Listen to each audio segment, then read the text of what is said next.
Les systèmes musculaires.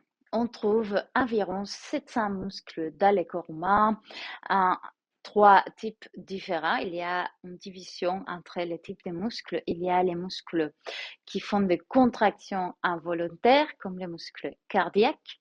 Il y a les muscles lisses, que c'est les muscles qui sont autour des contractions internes de l'estomac, des organes internes, et il y a les muscles squelettiques. Nous, on peut surtout agir sur les muscles squelettiques. On a parlé déjà de ça, les muscles squelettiques sont liés à l'os et ils maintiennent les mouvements et ils peuvent faire des contractions volontaires. Par exemple, quand je fais ces mouvements, c'est les muscles squelettiques des mamans qui vont m'aider à réfléchir à je vais ouvrir et fermer ma main.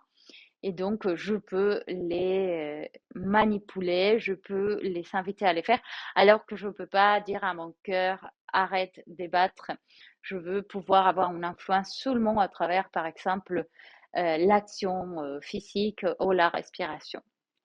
Et également avec la péristalsie, etc. Donc, on va parler surtout des muscles squelettiques. Ces muscles, ils sont rattachés directement ou indirectement à l'os. Donc, s'ils sont attachés directement, ça va être toujours via un tendon, un aponeuros ou d'autres tissus conjonctifs, un ligament. Donc, pour avoir une idée de qu'est-ce que c'est un os et un muscle uni, on pourrait revenir à notre squelette et, par exemple, imaginer qu'on a un muscle ici, ça serait l'image d'une gaine synoviale dont on a parlé déjà, et ça serait un faisceau musculaire. Là, il y aurait plusieurs muscles. Ça serait par exemple, on peut dire que ça c'est notre biceps. Donc, à chaque fois que je vais plier mon bras, les muscles vont se raccourcir, et à chaque fois que je vais les tirer, les muscles vont s'étirer.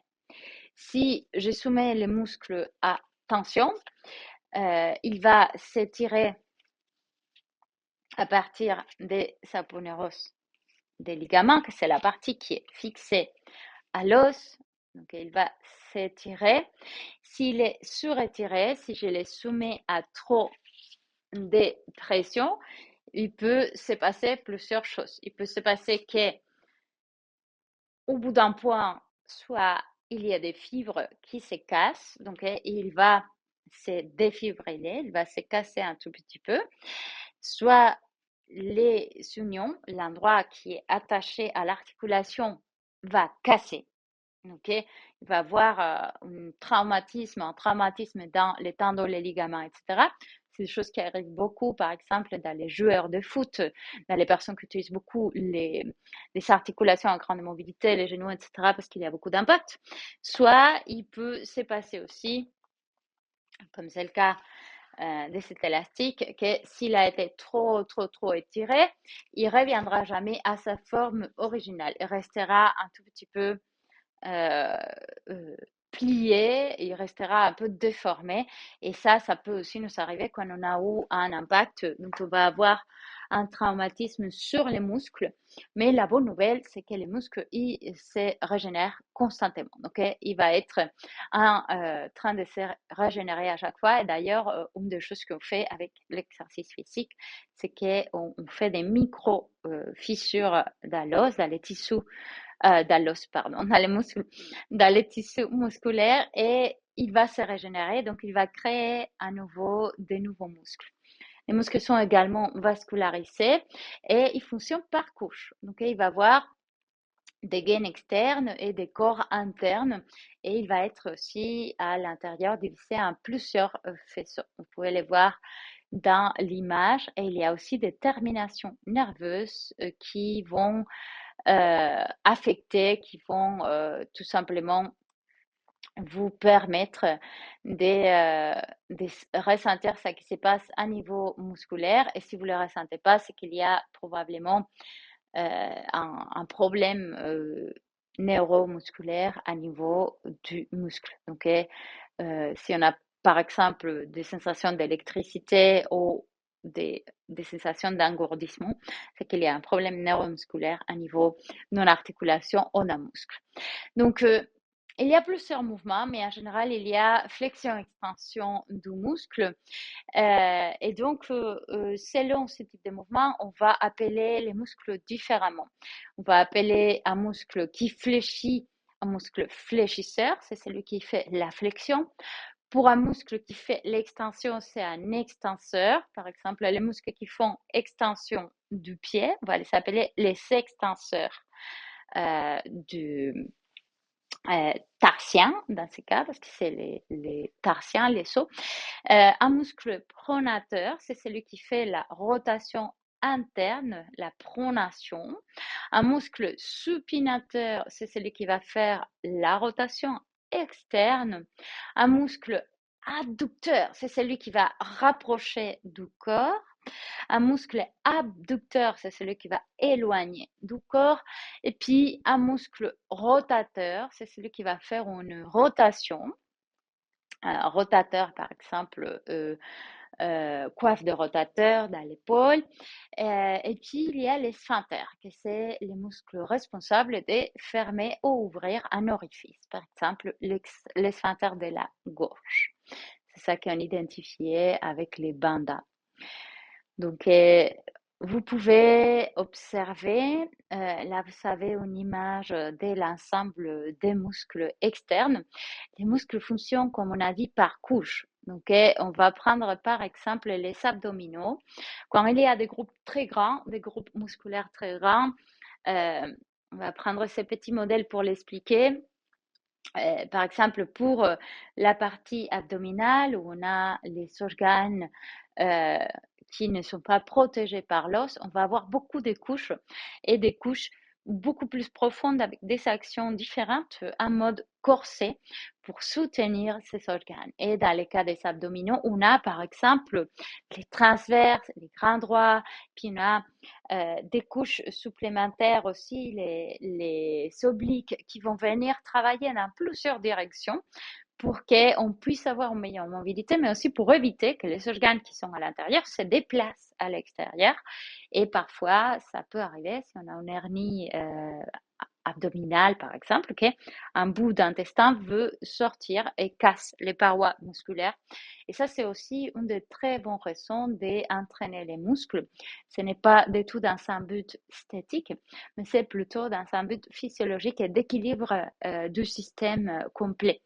Si, par exemple, je travaille les couches superficielles des muscles, je vais voir apparaître des muscles, mais les plus importants, c'est les muscles profonds, ceux qui soutiennent la structure, parce qu'ils vont nous aider à avoir une structure plus équilibrée et, comme on a dit au début, à bouger mieux jusqu'à un âge beaucoup plus avancé, avoir moins de fractures, avoir moins de dommages articulaires, avoir une meilleure santé de tous les systèmes interne à récupérer beaucoup plus tôt, par exemple après la grossesse ou après un traumatisme ou dans des périodes de fatigue intense, à protéger en fait ce qui est relié. Et comme les muscles, c'est la chose qui se renouvelle plus dans notre système squelettique et qui sont liés au mouvement, on peut avoir un effet direct.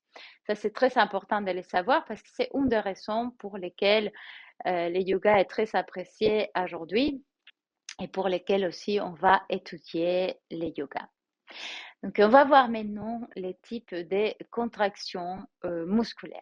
Okay? On va avoir la contraction isométrique. La contraction isométrique, c'est celle-ci qui est liée à une contraction statique du muscle. Donc, ça veut dire qu'il se contracte sans modifier la longueur et s'utilise beaucoup dans les exercices de résistance. Par exemple, si on fait une planche pendant longtemps, c'est une contraction isométrique. Donc, si je tiens un poids, par exemple, imaginons que ça c'est mon muscle, ça c'est un faisceau musculaire, donc il y aurait plein de petits muscles qui sont ensemble sur une gaine. On appelle cette gaine la fascia. La fascia, C'est aussi un tissu conjonctif qui enveloppe plein des parties du corps, comme les organes et les muscles, mais à l'extérieur de cette faisceau, il y aura des fascias.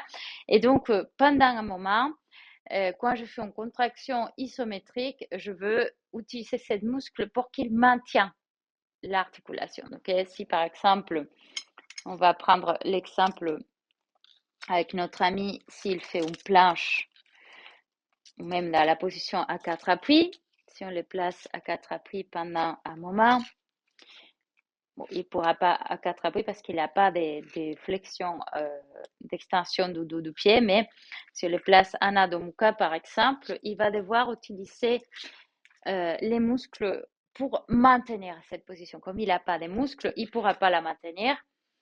Donc, quand il n'y a pas de muscles, il ne sait pas ça. Il n'y a pas de contraction isométrique. Donc, la contraction isométrique nous aide à maintenir la posture et c'est les cas si on tient un poids. Donc, par exemple, quand on maintient un poids ou si on fait des exercices avec un poids sans répétition, ça serait une contraction isométrique. Les contractions anisométriques, les anisométriques sont les contractions qui engagent les insertions tendineuses, donc qui engagent les tendons. Et donc là, on va avoir trois types différents. Là, imaginez que on va par exemple rapprocher les poids de notre bras. Donc à nouveau, on a le faisceau et on va faire cette flexion. On va rapprocher la main avec un poids de l'épaule. Ça s'appelle la contraction concentrique. Donc, on va faire un mouvement vers l'intérieur, concentrique, qui va vers les insertions tendineuses. Et donc, on se concentre sur les muscles. Donc, les muscles, ils bougent dans ces sens-là, vers les centres. Et c'est ça qui va rapprocher les deux tendons de ce côté et de ce côté vers les centres. Donc, c'est une contraction concentrique. Après, la contraction excentrique. Excentrique, ça veut dire qu'on éloigne. Donc, dans ces cas-là, ce serait quand on tire de deux côtés. Ce serait quand on ouvre. Donc, concentrique, je porte ma main avec un poids vers le haut et excentrique, j'étire. Et donc, ça veut dire que je suis en train d'étirer la distance entre les deux insertions tendineuses.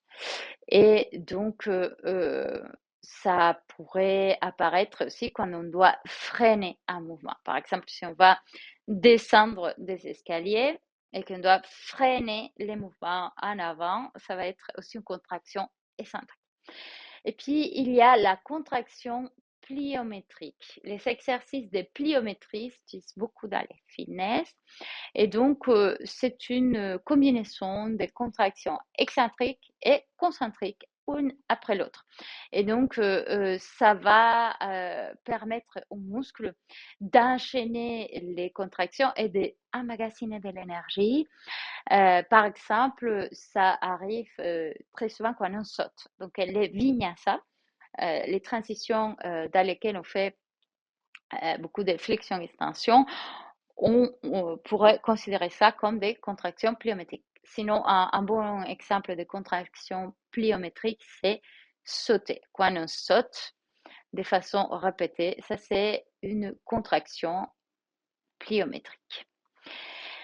On va maintenant parler de la coactivation musculaire. Donc, on a parlé d'un seul faisceau de muscles, mais comme on sait, les muscles ne sont pas tous seuls, donc on va avoir des couches, donc on va avoir des muscles plus profonds et des muscles plus superficiels, mais on va avoir aussi des muscles qui sont par exemple devant et derrière, autour des articulations et des parties mobiles. Donc, ils vont travailler de façon complémentaire. On va voir maintenant comment ces trois types de muscles vont travailler. Donc, il y a principalement, on a différents types de coactivation. Il y a les muscles agonistes. Les muscles agonistes, c'est un peu comme dans les théâtres. Les agonistes, c'est les protagonistes de notre action. Donc, prenons à nouveau comme exemple une articulation comme celle de la hanche. Donc, ici, on a l'articulation de la hanche. On va laisser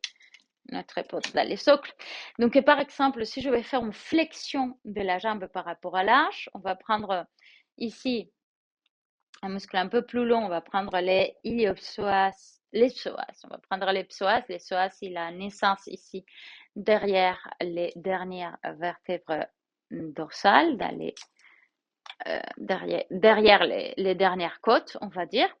Et il s'insère à nouveau devant la jambe. Donc ici, à niveau de la hanche. Et donc, le psoas, il va nous aider principalement à faire toutes les actions d'élévation de la jambe et de flexion de la hanche aussi. Donc, quand je prends ces muscles agonistes, il y a plein d'autres muscles qui vont collaborer ou qui vont empêcher l'action pour que le muscle n'aille pas trop loin. Par exemple, les muscles antagonistes. Les muscles antagonistes, c'est des muscles qui vont empêcher l'action. Dans ces cas-là, par exemple, on pourrait avoir les élévateurs du rachis, entre d'autres. Quand je vais aller en avant dans la flexion, si je veux ici des dos, imaginez qu'il y a les élévateurs du rachis, que même si c'est plein de petits muscles, on va les imaginer comme ça, derrière la colonne. Et donc, quand je vais avant dans la flexion, eux, ils vont se tirer. Ou les ischio-jambiers, ça serait le cas de la jambe ici, derrière ces muscles qu'on sent très souvent dans les yoga, dans les flexions avant, ils vont se tirer quand je vais en avant dans la flexion. Donc, je veux sentir l'étirement dans les muscles antagonistes, mais ils me protègent aussi de tomber vers l'avant. Si je n'aurais pas de muscles, à nouveau, hop, flexion très facile, mais je m'écrase contre le sol. Et puis, il va avoir des muscles synergiques. Synergiques, ça veut dire que ces muscles-là, ils vont stabiliser mon mouvement. Ça serait le cas, par exemple, du fessier par rapport à la hanche. Donc, le fessier, il va être ici. Et à chaque fois que je fais un mouvement, n'importe lequel, de la hanche ou de la jambe, les fessiers vont stabiliser la hanche et vont aider à que mon fémur il reste à sa place et il sort pas. Ou pareil, les personnes très souples savent très bien l'importance des muscles stabilisateurs parce que sinon l'articulation elle peut sortir de sa gaine et sortir des plats. Et donc on se retrouve avec une articulation surtout pour les articulations hypermobiles comme l'épaule ou la hanche. L'épaule, c'est un cas très récurrent dans la sortie de l'articulation. On peut se luxer l'épaule très facilement. Donc, les stabilisateurs sont les muscles qui aident les agonistes et les antagonistes et qui stabilisent l'articulation. Donc, on va les trouver très près de l'articulation. On va maintenant passer aux différents plans en anatomie.